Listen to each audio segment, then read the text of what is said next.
Good morning, all. Welcome back to another episode of Shared Light with Dusty and JR. I am obviously JR. And I'm Dusty. Before we get started here, we do want to acknowledge that, as we've mentioned previously, we have new merch on our website, www.sharedlightpodcast.com. You see Dusty and I are both sporting some new sweatshirts. The stuff that is actually on the website will not have our brand on it at the top. This was just something for us because we're super excited about it. And feel free to check out our shop and let us know what you think. So on that note, let's get started, huh? Okay. So we mentioned last episode that May is Mental Health Awareness Month. Talked a little bit about our ongoing struggles at home with mental health and some of the ongoing challenges that my daughter is facing. We've talked previously about challenges that Dusty has faced in her mental health journey. So today we thought it would be good to discuss a topic that is a little heavy. Very heavy, but necessary. Something that has impacted our life firsthand. You know, to start the episode out, we do encourage you, anyone listening, if you're struggling with mental health issues, if you feel like there is no one there to listen, if you're thinking about doing something that will change everything for forever, yes, please reach out. You know, there's plenty of resources out there to help you work through some of those challenges you might be facing. On that note, we did want to have a very honest and real conversation about the topic of suicide. And before we go too deep into it, I do know that there is a lot of literature and there is a lot of research out there indicating that discussing this topic can lead to people reacting to the message and maybe doing something, again, that is permanent. So I do want to tread lightly a little bit, but I do feel that it is an honest conversation that needs to be had, just because when it comes to mental health, that is the furthest extreme that you can go. We just ask our listeners to just understand that this is a safe space. It is about having a conversation about the impacts that are left behind. We'll tell you a little bit about our story and how it impacted us, and just kind of an overview of this topic that is very, very. It affects millions of people every day. Yeah, it's heavy. It's kind of taboo, but our space is definitely a space that's open. It's healthy. It's compassionate. It's non-judgmental. And unfortunately, we have experienced it personally in our family. And so it's something that if we can be a resource for somebody, if we can be a listening ear for people, we want to be that. So right. So in approaching this subject, we felt it necessary to maybe talk through. I mean, I could never put myself in the mental space of particularly the person that impacted us and what he was feeling. But I do feel it necessary to talk through maybe a general overview of some of the things that people can and do feel when they're experiencing severe mental anguish. So when you start looking at mental health struggles, obviously one that is huge that we know about firsthand is anxiety. yeah. So the fact that you have dealt with anxiety, why don't you take us through a little bit of that mindset and how... Yeah, I think for me especially, but probably for a lot of people, when it comes to anxiety, it's very misunderstood, I think, by people who don't experience it. The best I can explain it is you always have, think of the darkest moment you've ever had and how that felt. You always have that feeling, like a dark cloud is constantly over you. There's a lot of like doom feeling and you're just down, even if you don't have anxiety, you think about just moments where you just have felt very down or scared or nervous. And for people who suffer with anxiety, that can be a constant, a 24/7, no matter what the worry is, and no matter if it's something small that somebody doesn't understand. To that person, that feels like the weight of the world on them constantly, 24/7. But then for me, I also had to be, I had a normal life to live. I had to be mom, I had to be wife, I had to be present as I could in my life while also feeling, that doom or that dark cloud all the time. And so it can be very overwhelming for somebody. I would say that the major difference, and I don't know, because again, I'm not a professional by any means, but just as a that has seen you go through anxiety and now is experiencing similar things with my daughter, I feel like the biggest difference between anxiety and, say, maybe depression is that anxiety is very fear driven. Yeah.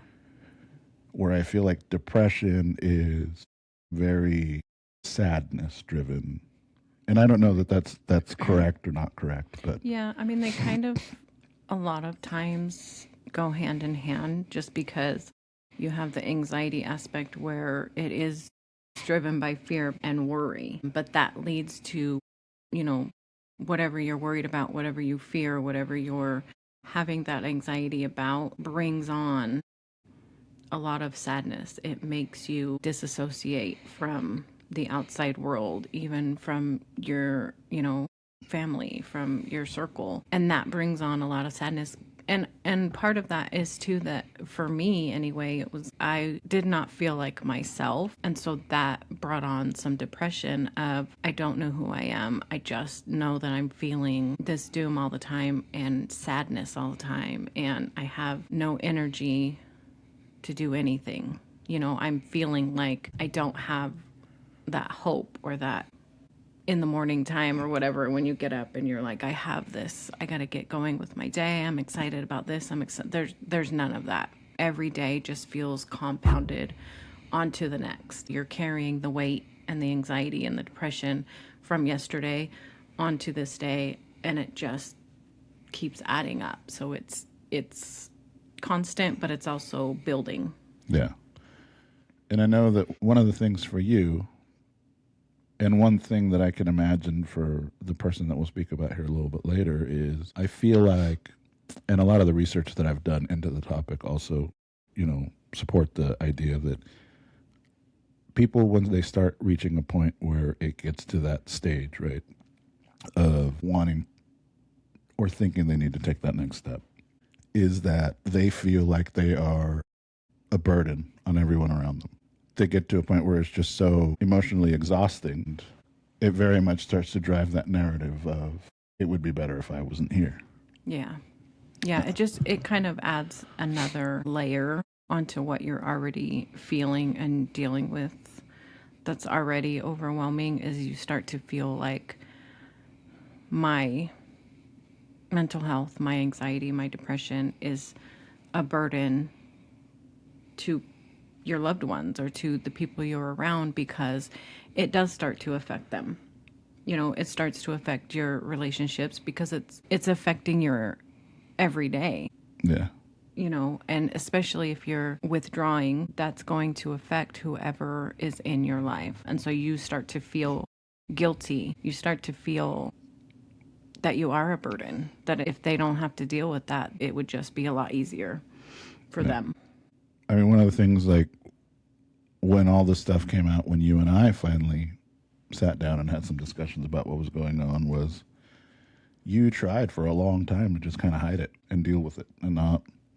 Yeah, because I shelve it. I shelve things. And you start to feel like if I can handle it myself and maybe pretend, then I don't have to be that burden. Right.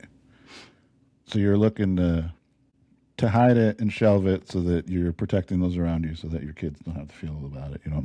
I don't have to deal with it, whatever it may be. But then it, again, drives you further and further into that isolationism of feeling like you're trapped, or you're feeling like you're shelving all of these things, and the weight of just getting heavier and heavier and heavier, Right. to the point where you don't, like you said, right? You don't wake up with that hope, with that drive to continue on, and you start feeling like things aren't going to get better. Yeah. Um, Yeah, it's really hard to see when you're in that cycle, that everyday cycle. It's hard to see, like, there's never going to be a time that I'm not going to feel this way, you know? And how will there be? Because I am a burden. You feel like a burden to everybody. And so you don't feel like it's going to get better, because how are they going to help you when you're a burden to them? and I think that the dichotomy of it all is that you're dealing with all of those things. You're having all of that stuff. You're having those moments of like, this is never going to end. I don't see how it can get better. But sprinkled in there, you'll have moments of clarity where it's not, you know that something's wrong. It's not necessarily that something's externally wrong, but you know that you're reacting to something, which, I mean, it's what we've talked about, right? It drove you to start doing some shadow work and really just head on facing a lot of your root cause of some of your anxiety. Yeah. And, you know, for me specifically, I can't speak for everybody, but for me, there was that in me that was like, I know I don't feel right. I know this is not me. Why is it happening? I wanted to know why I was feeling this way. What was going on with me? And I think maybe some people have that in them, and maybe do that instead of reaching out, instead of trying to have someone support them, because it's like, if I can fix this on my own or figure this out on my own, then I don't have to be that burden, you know? But I did. I felt like this is not me. And why? Why am I feeling this way? Why am I, you know, constantly having this anxiety and this depression every single day? Well, and I mean, ultimately, you did reach out for help because eventually we Yeah. talked about it.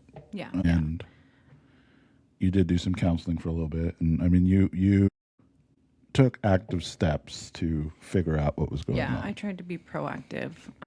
But that's me personally. I know that a lot of people cannot get to that place. And I feel like my journey was a little bit different in that I didn't deal with the worst part of it for years and years and years. You know, there are people that deal with it for a long time, constantly, day in, day out. And it's not easy for them to just be like, well, what's going on with me? Well, what can I do to help myself? Because anxiety especially can put you in a place where you have so many irrational thoughts that you start to believe that they are reality. And so if you get into a space where this is my life, this is who I am, this is just me, I have to deal with this every single day, you may not be able to be in that space where you can try to figure out what's going on or have that, you know, initiative that I took. Or you may not be able to reach out to somebody. Well, and I think those are I mean, for lack of a better term, those are the internal, struggles that people don't see when it comes to mental health. Yeah, and I think that's another aspect. Unless you have dealt with anxiety and depression, it's such an internal process that you can also mask very well. You know, you may look and be with somebody that is so happy and so bubbly. They go to work every day. They are the best mom. They are, going out and having fun. But in silence, by themselves, they are struggling, and you would never know. So I think that's a good segue into the story that I mentioned that we might tell it at a later date. So I mentioned in a previous podcast, and maybe even in my story, that in 2012, a very dear cousin of mine decided to take his own life. While I will not get into the details of everything that happened within those few days or whatever, I do want to talk a little bit about looking back now, and they do say, hindsight's 20/20. Looking back now, I could look at the past, maybe 3 to 6 months of his life and realize there were some instances where we probably should have really tried to dive in to see. And that's why I mentioned that last episode where you never really know how people are going to reach out. Yeah. They have so many different ways. And so the biggest marker and the biggest takeaway that I've had since then is that, to your point, people mask and hide their hurt very well. Especially if they feel like a burden. It's not always going to be right out in the open. And you like to look at media and movies and you see people that are depressed, balled up, crying on a bed by themselves, or it's not really that way. My cousin was one of the most jovial, happy individuals that you could ever meet, right?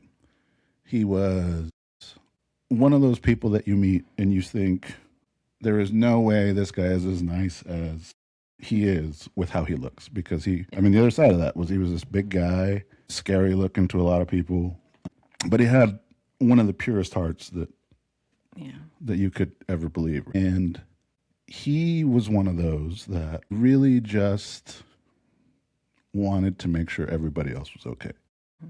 And it's hard for me to talk about because of the impact that he had, not just on my life, but on, my wife's life. And, to this day, there's not, more than a couple of days that go by that I don't think about him. Yeah. Right. And again, everything leading up to him making a permanent decision for a temporary problem, you would have never known. Like I said, looking back now, 14 plus years later, I see a lot of things that happened that, it's the what ifs. For help. Yeah. The what ifs, right? Like if I had done this, if I had seen this, if I had, circumstances could have been different, but they're not. And it's something that, we'll carry with us forever. Loved ones often, and even with as close as him and I were, and I think, I would say that we were pretty close. We still only see, and even with me and you, right? Like we're together all the time. Mm. You're my best friend. The only time we're apart is when I'm at work. Yeah. But even then, it's one of those things where you still only really see such a small part of that person's internal world and internal struggle. Yeah. That you don't see a lot of the struggle that they carry. Yeah. We are together all the time and we have really good communication. We talk all the time, but we don't know each other's every single thought throughout the day. I tell you a lot and we talk a lot. We talk all day through text or whatever, but you never know that they show you what they want to show you. At the end of the day, they let you see what they want you to see. And there's so much more behind it. Well, and a lot of that is also that frame of reference that you mentioned before, where you don't want to be a burden.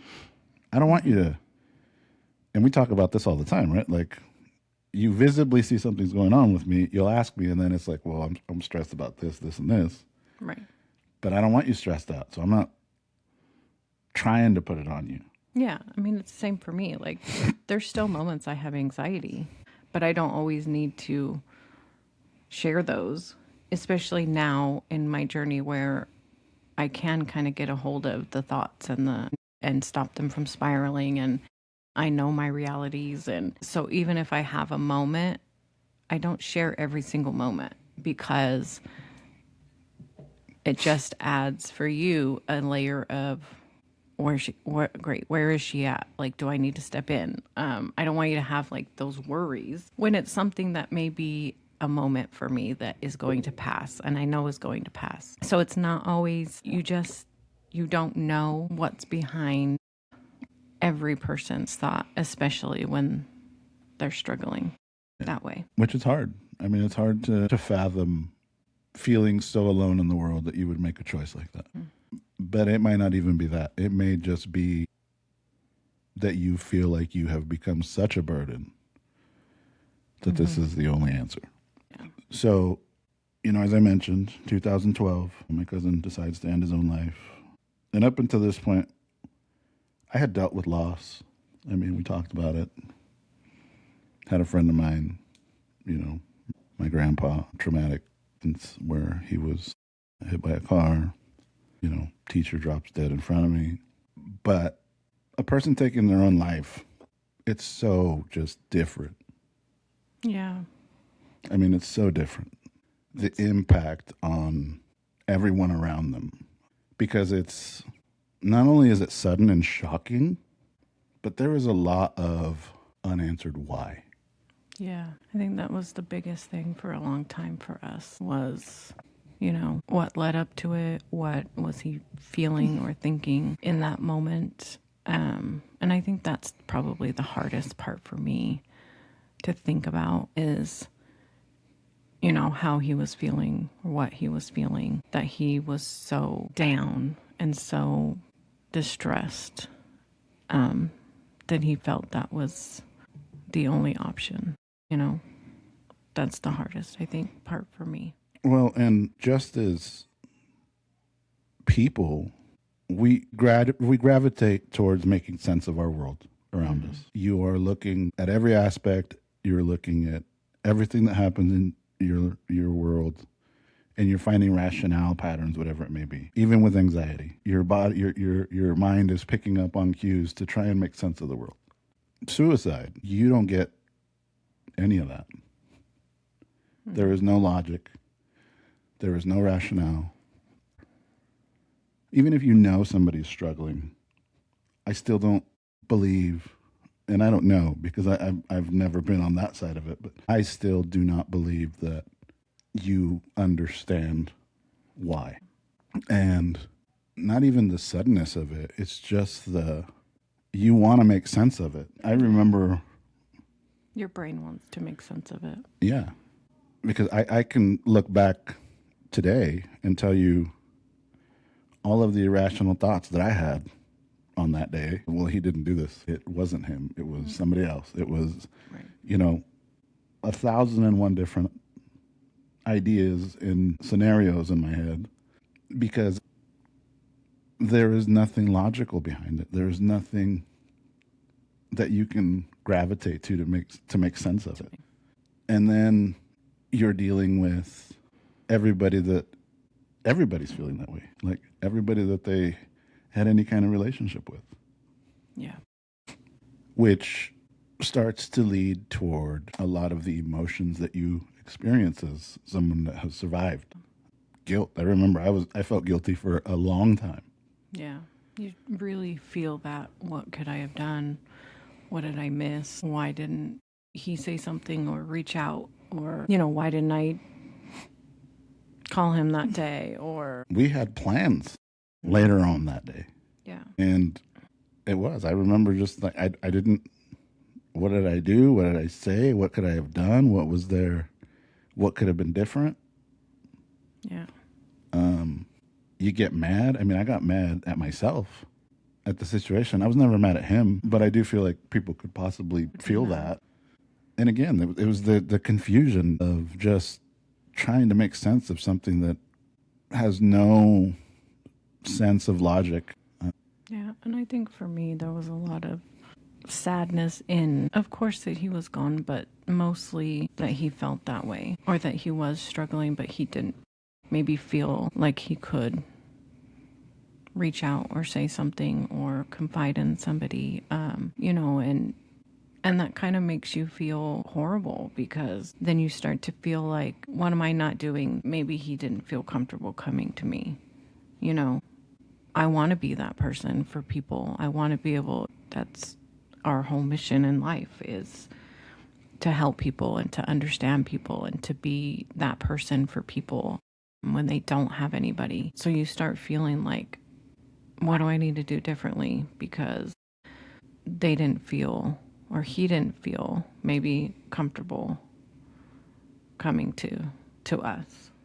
Well, and that's the other side of it, right? Is it really does do a number on your own mental health. Yeah. Yeah.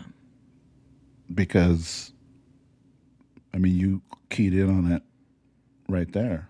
What did I do that was not enough? That is already a driver in some of your anxiety that just compounds it. Yeah. For people that may not be dealing with mental health issues, it could drive them to it.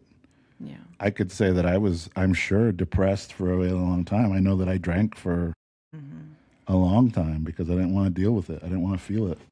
Yeah. Well, and I think you also felt you had to be strong for me. You had to be strong for your family. And, and that goes along too with you keep things inside. You don't express them like I do. But I know along with that, and I'm sure in a lot of cases with suicide, is that you lose, especially if it's a traumatic event like it was, you lose a sense of your safety. Yeah. Not just in him, because I feel like just like you bring me safety, he also did. He brought a sense of safety.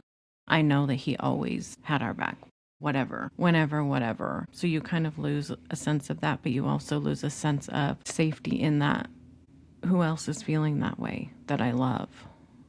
And I don't know about it. Yeah.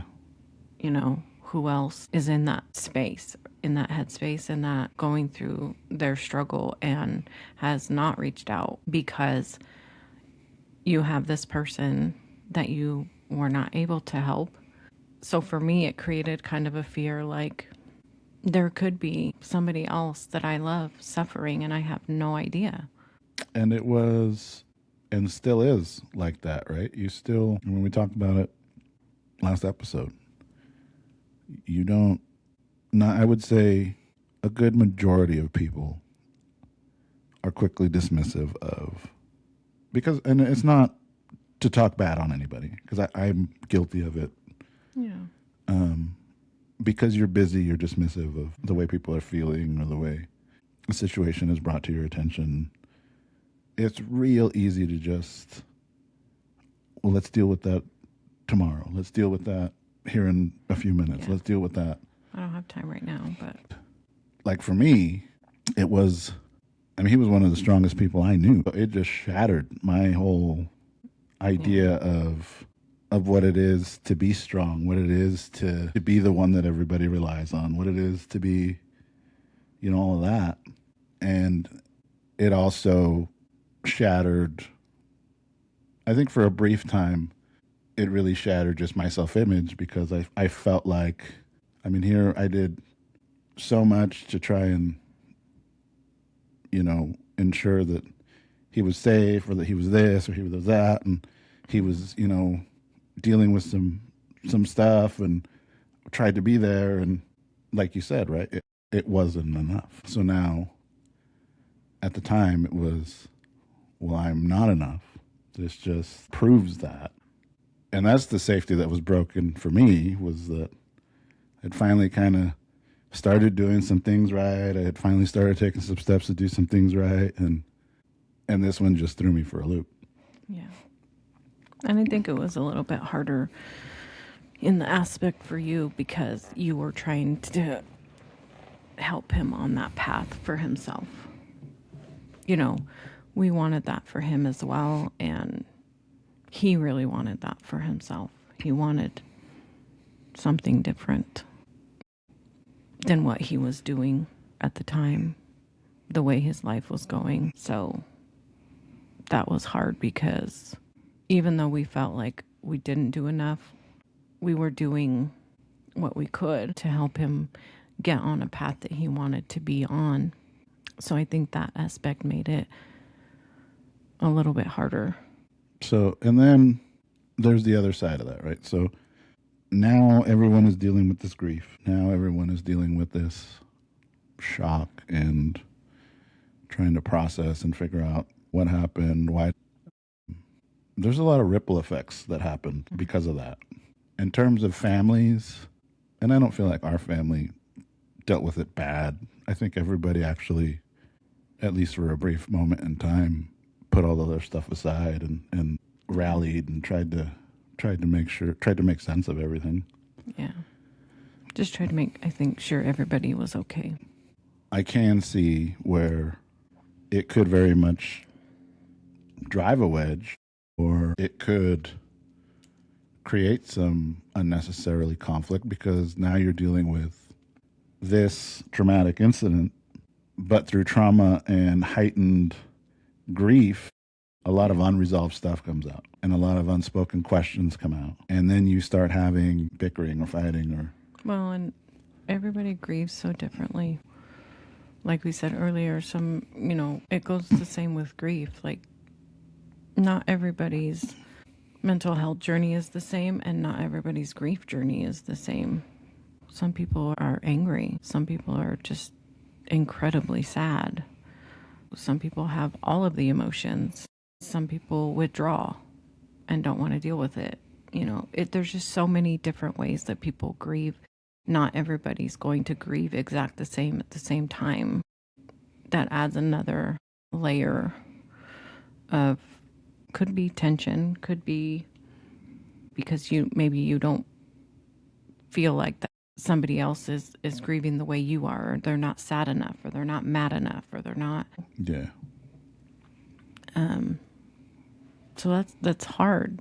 That's hard to navigate, especially in a family when you're trying to help each other. And Well, and even so, that's the family circle, right? But then you start looking at everything that comes outside of the family. Now you've got friends asking questions. Now you've got acquaintances wanting to be in the know, and that creates a lot of. I remember for me that created a lot of just frustration because, this isn't the time for. We're trying to process this. I don't need to answer your questions. Right. And that was a very personal view on my end. Like, I know other people in my family were really, and those are his people, whatever. But yeah, and I kind of understand both sides of it, just because that just shows you how much of an impact something like that makes when somebody makes the decision to take their own life. It impacts far more than you think it does. It impacts the person that they went to school with in third grade, that maybe they haven't talked to in 20 years, but they remembered him and they want to know what's going on, or it's the person that he would say hi to at the grocery store 3 times a week that remembered him. Or for me, I can see both sides, because it is like when I hear about something like that from an acquaintance that I went to school with her 20 years ago. Not that I need to know information, but it impacts you. It's like, oh, that hurts my heart, And so there's two sides, I understand your point of view as well, but I also understand the other points. Like, it impacts so many people that you would not think. And I know that he would not even think about his choice, how it would impact so many people, I think, again, hindsight's 2020, and being able to look back now, I mean, I see that. I just remember at the time being really just get out of my space, get out of my bubble. Yeah. Well, and I think too, you're protecting. You go into protective mode, because you don't want people asking your aunt questions about her son because she's grieving, she's hurting, she's going through, you know what I mean? So you're kind of in like protective mode at the same time. So I understand that part of it. You felt invaded, I guess, would be the word. But it's one of those things that, I mean, no matter how you look at it, it's not a good situation. And the only good that can come from it is that you learn to watch and make sure that people around you are okay. Like us, right? We're, and I'm not saying that this is the only reason why, but this is a huge reason why my whole mentality changed, and I wanted to be an advocate for people. Once the grieving is done, and I don't want to say done because it's never really done, but once you get to a point where you can at least live with what has happened. Yeah. How do you feel is the best way to honor the person? Yeah. I mean, I think honoring that person is so important. I think really for us, I know everybody honors him differently, but for me and us, I feel like we do little things. We did little things that would honor who he was, that would honor his life. His final moments and his death was not him. Yeah, I mean, I'm not. I think anyone that goes through this, that is not what you want to remember about their life. Like, you really want to remember their life. Yeah. I know we tell a lot of stories. To this day, we tell stories to the girls about him. His laugh. The moments that, my daughter has his exact laugh. Exact laugh. So every time she laughs, it's like, there he is. And it's about, for me, looking at some of the moments that we had that I cherish. And again, telling, those stories and qualities. Like I said earlier, he was just the biggest heart. Yeah. He was such a big teddy bear. And he was so funny. Yeah. Did everything for his family. He was hilarious. To look at him, you would not think that. No. I think a lot of people just judged him off of his looks,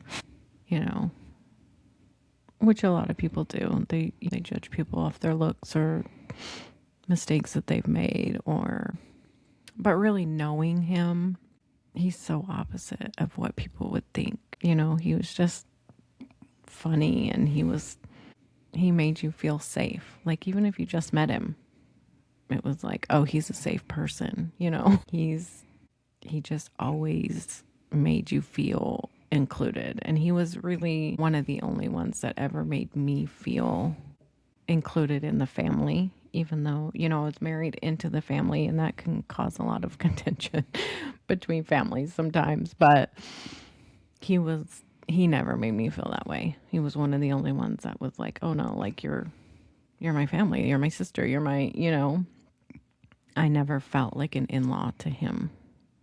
No, I remember he'd call you and text you as much as he'd call me and text me. Well, tell him to do this, tell him to do that. You need to tell him to do this. But it really is. So, I mean, the takeaway is that it really is about reclaiming that, his life and those moments. And that's how you honor somebody that has made this decision. It's not about the act. Yeah. It's not about the stigma attached to that act. It's about reclaiming that and really just remembering all of the positive that he brought, or they brought, into your life.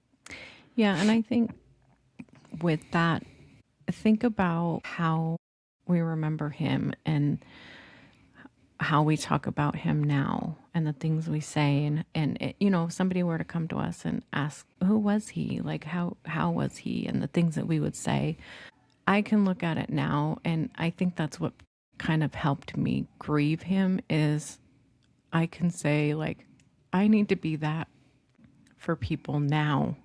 Yeah. When they're alive. Yeah. You need to be able to spread and continue sharing that light that he brought into yours. And be that. Because I don't know that he knew how we felt. Like, if he were here to hear how we talk about him or the things we say about him, I don't know that he would have done what he did. No. So it's important that's why we say, like, share your light. Tell them now, especially if they're struggling. But even if they're not, talk about them. Well, and kindness matters. To their face. Yeah, I mean, we talk about that all the time. Kindness really matters, and you never know what a single act or spark of kindness is going to do for somebody else. And one of the hardest parts about this topic, in choosing to honor people, it does also create some strain on how you cope with it, especially immediately after, which I think that is something that I struggled with right out the gate, because I didn't want to talk about it. I didn't want to put it on you. And one of the things that I found actually that helped me cope with it was I did in those times do a lot of writing. Yeah, you were blogging. And it's the idea is that you have to get it out. Yeah, I think right after it happens, and even a few years down the road, or 5 years, or I don't know that you have the capacity to be in that mind frame that we are today. No, but you do still need to talk with people that you trust. You Yeah. do need to be able to have some kind of outlet so that you can feel, which that's what I think tried to avoid, which is as much as I was hurting, as much as I was outwardly hurting, it was tenfold internal, right? I did a lot of writing. I drowned a lot of my pain, bottle of alcohol, beer, whatever. I drank pretty heavily. And then it was about that honoring him, right? Where he wouldn't want this. So we actually, for quite a while, dove in pretty hard into Suicide Prevention Action Network of Idaho, which, for those of you that don't know, is a organization here in Idaho that helps people that are struggling. Mm-hmm. And the biggest takeaway of all of this is that when this happens, there's going to be a lot of grief. There's going to be a lot of mixed emotion. There's going to be a lot of not being able to fully comprehend what's going on. In order to cope with it, you have to have support. Whether that support is from people that you know, whether that support is from support groups tied to suicide loss. Like I said, I just journaled a lot, or blogged, I guess.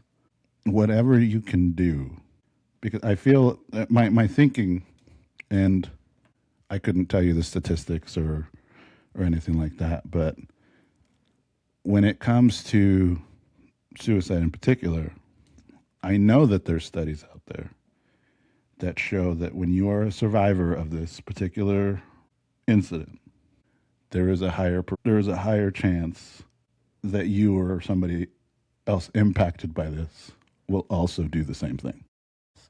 And I think a lot of that is because we get we don't know how to cope with it.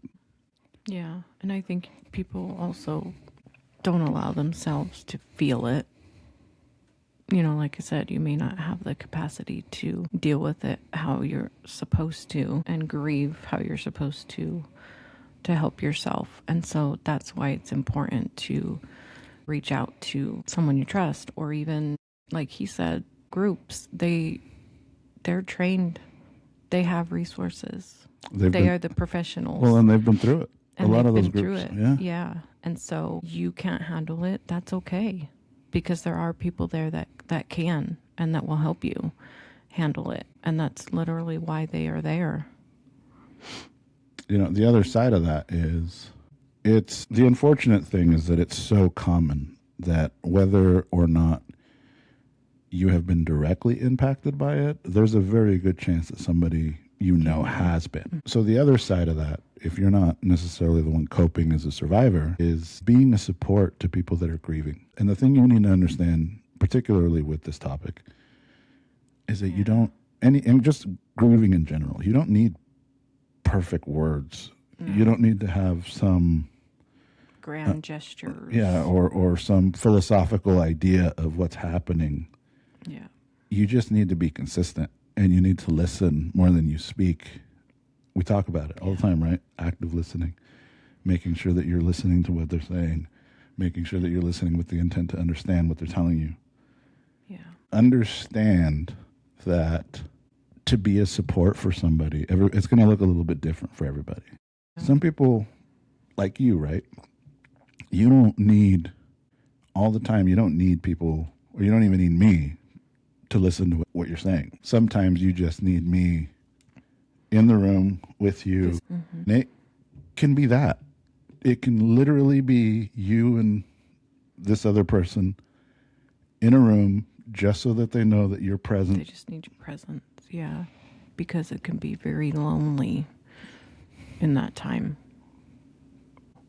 And I think it's important, too, that you can be that for somebody long term, not just in the moment when it happened, because down the road, I think that's when they're going to need you the most, is when all the chaos of everything is gone and settled down, and the meals aren't coming in like they were. The support's not there like it was when it immediately happened.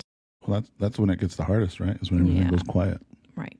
And that's why I say it can get very lonely for people in those moments, because not only have they had such a huge loss, they had so much love and support and presence for a little bit, and then now that's also gone again, you know. So I think that's important, is long-term support for people.